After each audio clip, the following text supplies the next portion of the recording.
The neon-soaked streets of New Kyoto pulsed with life as Ezra Kane stepped into the crystalline district, where Earth met the stars. 3 months on this colony world, and he still couldn't shake the feeling of being perpetually off balance, like gravity itself kept changing its mind. The message had arrived at sunset: "You've been selected." Rooftop gardens. Midnight. Come alone. No signature. Just coordinates and a shimmer seal that dissolved after he read it. Now, standing before the ethereal gardens suspended between skyscrapers, Ezra's heart hammered against his ribs.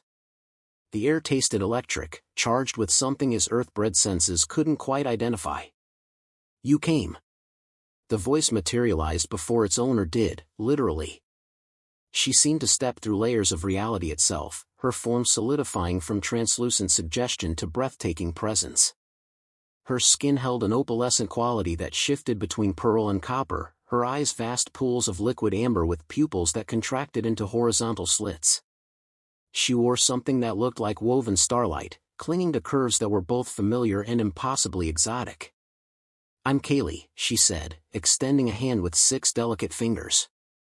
"And you're either very brave or very foolish." Ezra took her hand. Her touch sent electricity racing up his arm, not painful but intensely present. "Why did you choose me?" "I didn't. The protocol did." She pulled him deeper into the gardens where bioluminescent flowers bloomed in impossible colors. "Every 50 cycles, my people perform the resonance, a bonding ritual that tests whether 2 consciousnesses can truly sync. We've never tried it with a human before." "Why now?" Kaylee's expression shifted, vulnerability flickering across alien features. "Because I'm dying. My neural pathways are degrading, a genetic defect my people can't cure. But there are stories, ancient ones, about how resonance with another species can create new pathways. Heal what's broken." Ezra should have run. Every rational thought screamed at him to politely decline and return to his mundane translator job. Instead, he found himself saying, "What do I need to do?" Her smile was radiant and terrifying. "Trust me completely. The resonance requires absolute vulnerability, physical, mental, emotional. We'll share not just touch, but consciousness itself. Our deepest fears, our hidden desires, our core truths. No barriers, no protection." She led him to a circular platform where crystalline structures pulsed with soft light. As they stepped onto it, the crystals began to hum, a frequency that resonated in his bones. "Once we begin," Kaylee whispered, her face inches from his, "we can't stop until dawn. The protocol will take us places neither of us can predict. You might see things that terrify you. Feel things that remake you." Her breath, warm and smelling faintly of cinnamon, caressed his lips. "Still willing?" Ezra's answer was to kiss her, and the world exploded into sensation beyond description. The moment their lips met, Ezra felt his consciousness expand. It wasn't metaphorical. His awareness literally stretched beyond the boundaries of his skull, flowing like liquid mercury into spaces he never knew existed.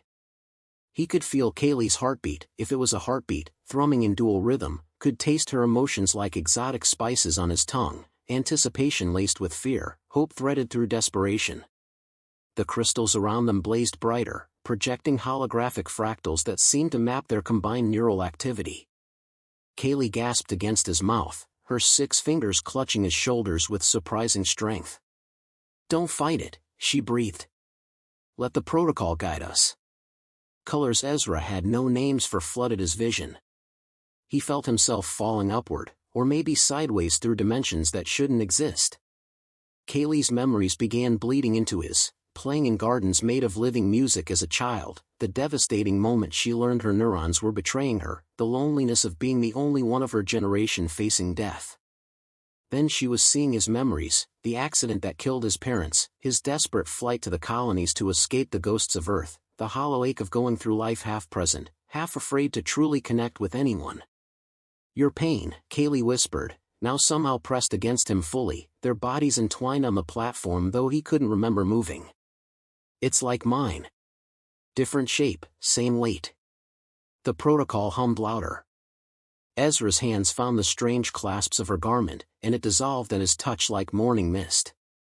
Her skin underneath shimmered with bioluminescent patterns that pulsed in time with her breathing, or was it his breathing now? He couldn't tell where he ended and she began. Kaylee's hands, so many clever fingers, explored him with equal urgency, mapping his human form with fascinated wonder. So different, she murmured against his neck, her lips finding places that made him gasp. But the same underneath. All species, same yearning. When they came together, it was like two storms colliding into a hurricane. The crystals sang. The platform rose slowly, rotating, lifting them into the garden's canopy where flowering vines began to cocoon them in living privacy. Ezra felt Kaylee's pleasure as his own, a feedback loop that spiraled higher and higher until he couldn't tell which gasps were hers, which were his. But beneath the physical intensity, something else was happening. He could feel neural pathways in Kaylee's mind, fragile, damaged things that flickered like dying stars. The protocol was showing him the problem, inviting him somehow to help solve it. How, he asked, though whether he spoke aloud or directly into her consciousness, he couldn't say. Don't think, Kaylee replied, her voice echoing in dimensions beyond sound. Just be with me. Completely. The protocol knows what we need. As their rhythm intensified, the crystal's light began to flow into them both, and Ezra felt the universe shift. Time became meaningless in the cocoon of living vines. They made love and unmade each other and remade each other anew, again and again, each coupling deeper than the last. But Ezra began to notice something disturbing. Every time they reached crescendo, the crystals would flare and he'd feel something drained from him, not painful exactly, but taken. Kaylee, he gasped during a moment of relative clarity, their bodies still intertwined but motionless. What's actually happening to me? Her amber eyes, vast and alien in the crystalline light, held infinite depths of emotion he couldn't quite parse. The protocol is building bridges, she said softly. Between your neural pathways and mine. Your brain is more elastic than ours. Adaptable in ways we lost millions of years ago. Each time we resonate, a piece of your pattern transfers to me. Cold realization washed through him. You're copying my brain structure. Not exactly. She touched his face with heartbreaking tenderness. Think of it like genetic grafting. Your neurons can create new pathways spontaneously. Mine can't anymore. My people evolved beyond that flexibility, and now it's killing us. But through the resonance, your adaptability can teach my brain how to be fluid again. At what cost to me? Ezra tried to pull away, but the vines held him gently, firmly in place. The protocol wasn't finished. I don't know, Kaylee admitted, and her anguish felt genuine, flooding through their connection like bitter wine. No one's ever done this before. I hope you'll be fine. But I couldn't be certain, couldn't tell you before, because you had to consent freely. The protocol only works if the bond is genuine, if you want to save me. Ezra's mind raced. He should be furious, terrified. She'd essentially tricked him into being an experimental neurological donor. But beneath the fear, he felt the truth of their connection. This wasn't just a clinical procedure. The emotions between them, the raw vulnerability they'd shared, that was real. If I stop now, he asked. You can't. Kaylee's voice broke. Not until dawn.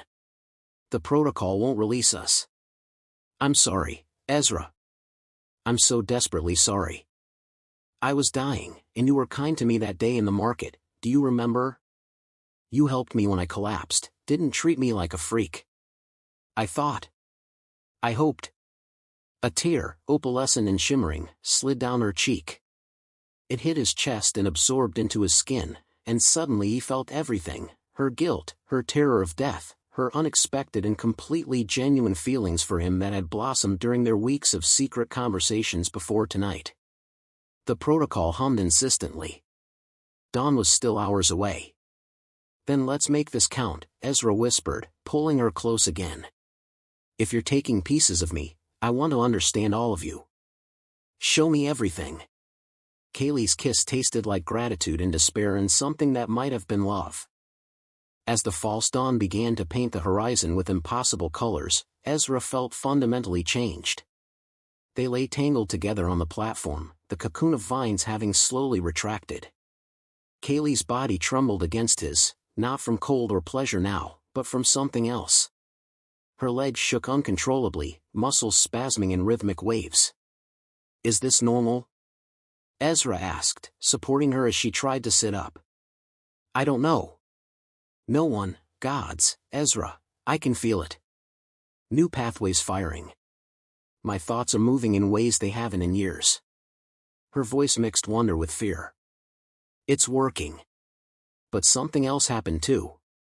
Something the ancient texts mentioned but I thought was myth. She pressed her hand to his temple, and suddenly he could see what she saw, not just her memories now, but her entire cultural database, millennia of knowledge flowing through their still open connection. And buried deep in those archives was a truth that made his blood run cold. The resonance protocol wasn't just a healing ritual. It was a test. "Your people are watching us, aren't they?" Ezra said slowly. "This was never just about saving you." Kaylee nodded, tears flowing freely now. "They wanted to know if humans were compatible. If consciousness sharing between our species was possible. Because Ezra, my people aren't just dying, we're all dying. Our entire civilization. The same neural degradation, just slower in most. We need new genetic partners, new ways of thinking, or we'll be extinct in a dozen generations." The implications crashed over him. "Earth. You need Earth. Billions of humans with flexible, adaptable brains. Not conquest," Kaylee said urgently. "Partnership. Consensual bonding. My people value free will above everything, it's why the protocol requires genuine emotion. But we needed proof it could work." She clutched him desperately. "You saved my life tonight, but you also might have saved my entire species. Proven that we can survive by joining with yours." Ezra's mind reeled. His body ached in ways he'd never imagined, every nerve ending hypersensitive. He could still feel Kaylee in his head, her consciousness a warm presence wrapped around his own. The intimacy of what they'd shared went beyond anything merely physical, they'd literally remade each other at a neurological level. "What happens to me now?" he asked. Kaylee's legs finally stopped shaking enough for her to stand, though she swayed, catching herself on a crystalline pillar. "I don't know. Maybe nothing. Maybe you'll start developing new abilities, our senses bleed through sometimes. Or maybe..." She hesitated. "Maybe you'll never be able to fully disconnect from me. The protocol creates permanent bonds." Before Ezra could respond, the platform beneath them chimed. A holographic projection materialized, an elderly alien with skin like sunset and eyes like ancient stars. "The Council wishes to speak with you both," the figure intoned. "History has been made tonight. Now we must decide what comes next." The council chamber floated above New Kyoto, a sphere of transparent crystal offering 360-degree views of the colony and the alien sky beyond. Ezra stood beside Kaylee, acutely aware of how his hand naturally sought hers, their fingers, 5 and 6, interlacing perfectly. The 12 council members arranged themselves in a hovering semicircle, their faces unreadable masks of ceremonial authority. But Ezra could feel their emotions bleeding through his new sensitivity: hope, fear, calculation, concern. The eldest, who'd summoned them, spoke first. "Human Ezra Kane. Kaylee of House Meridian. The protocol has succeeded beyond our projections. Kaylee's neural pathways are regenerating. The compatibility between human and Meridian consciousness is confirmed." "You used me," Ezra said flatly. "Used us both." "Yes." The admission came without apology. "We are dying, human. Would you not use any tool, any method to save your species?" Kaylee's hand tightened in his. "But consent matters. You taught us that. The protocol itself demands it. You manipulated us into..." "We gave you a choice," another counselor interrupted. "Both of you. Kaylee could have told you everything. Ezra could have refused the invitation. Every step, you chose freely. Freely? Ezra laughed bitterly. With incomplete information? Is any choice ever made with complete information? The eldest leaned forward. Here is the complete information now, human. Your Earth government has been in contact with us for 8 months. They know we need genetic diversity, neural compatibility through bonding. They've agreed in principle to establish formal partnership protocols, but they needed proof it was possible, that it wasn't harmful. You provided that proof. The chamber spun, or maybe that was just Ezra's world tilting off its axis. Earth knows. They knew. And now, the eldest continued, you must choose again. You can return to Earth a hero, advocate for this partnership, help establish the frameworks that will save 2 species. Or you can refuse, speak against us, and watch as we all, human and Meridian alike, slide toward extinction. Because make no mistake, the same neural rigidity killing us is beginning to appear in your species too. You're on the same evolutionary path, just centuries behind. Kaylee turned to face him fully, her legs still shaky but her gaze unwavering. I love you, she said simply. That wasn't the protocol. That was me, making a choice to feel everything despite knowing the risks. But Ezra, I need to know, was any of it real for you? Or was I just a mystery to solve, an alien novelty? The question hung in the crystalline air like a blade. Ezra looked at this woman, this being, he'd literally merged minds with. He could still feel her consciousness brushing against his, could sense her fear of his answer. And beyond her, he saw the council waiting, and beyond them, 2 entire civilizations holding their breath. I need time, he said finally. To think. To understand what I've become. He met Kaylee's eyes. To figure out if what I feel is real or just neural programming. Kaylee's expression shattered, but she nodded. Then I'll wait. However long it takes. Her legs trembled again, and she smiled sadly. Though I'll always remember the night you left me shaking, with wonder, with fear, with possibilities neither of us fully understand. As Ezra turned to leave the chamber, the eldest's voice followed him, you have 48 hours to decide. Then we bring this to Earth's public. The future begins whether you're ready or not. In the corridors outside, Ezra's reflection in the polished walls showed something that made him stop cold. His eyes, for just a moment, flashed with horizontal pupils before returning to normal. The protocol, it seemed, had changed him in ways they were only beginning to discover. And deep in his mind, he felt Kaylee, present, patient, permanent, waiting to see what he'd choose. The end. Or the beginning.